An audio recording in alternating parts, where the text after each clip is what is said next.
Want to get down to the New York Stock Exchange, where our friend Jim Cramer joins us right now. Haven't had an opportunity to talk to you yet, Jim, about the jobs number on Friday and what you think it portends for the Federal Reserve, and maybe even what it portends for how we will see earnings start up on this coming Friday. Well, I think that we might see, let's just say, expectations lowered. But I do think that one of the things we can't lose sight of the fact that the job market and the employment figures may be skewed. First 2 weeks pretty good. We knew that the economy had not slowed down. But, I'm looking at some commercial lending numbers that came out for the last 2 weeks of March. It's down $105 billion.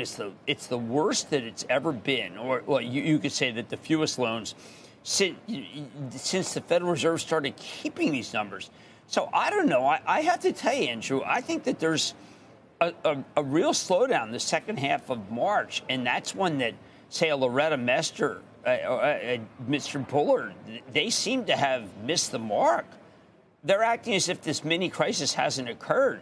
I think that the mini crisis is ongoing, and we can't possibly rule it out that another bank won't go. So you put this in the, are you in the Barry Sternlicht camp then? No, Barry, I think he's negative on a lot of different asset classes. I'm not. I just think that when you look at First Republic canceling its preferred and thinking that there's no reason that they can't husband a lot of cash to be okay, that's not going to take. They need a lot of cash. They need some depositors, and I don't know what they're doing.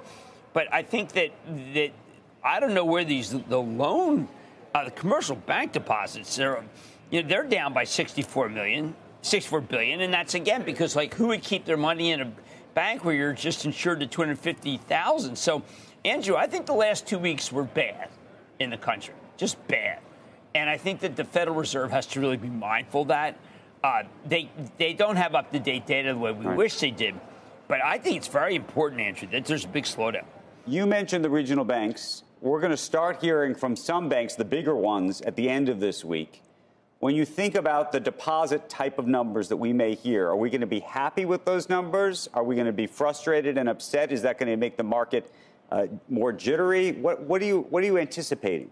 Well, I think that Wells Fargo saw an initial uptick in money in. I think J.P. Morgan saw money in all the time, but I think that it just makes no sense to keep your money in a bank. T-bills are T-bills are fantastic here. So that takes money out of what you were hoping the banks would have to lend. I don't know, Andrew. I'm concerned, but not concerned in a negative way. I'm concerned that the Fed may be not as close to what's really happening. I think Jay Powell will be, but the last 2 weeks made it so that Loretta Mester she may look very ill-advised in what she's talking about. Jim Cramer, never wanted to hold back. We're going to see you in just a couple minutes. Looking forward to it.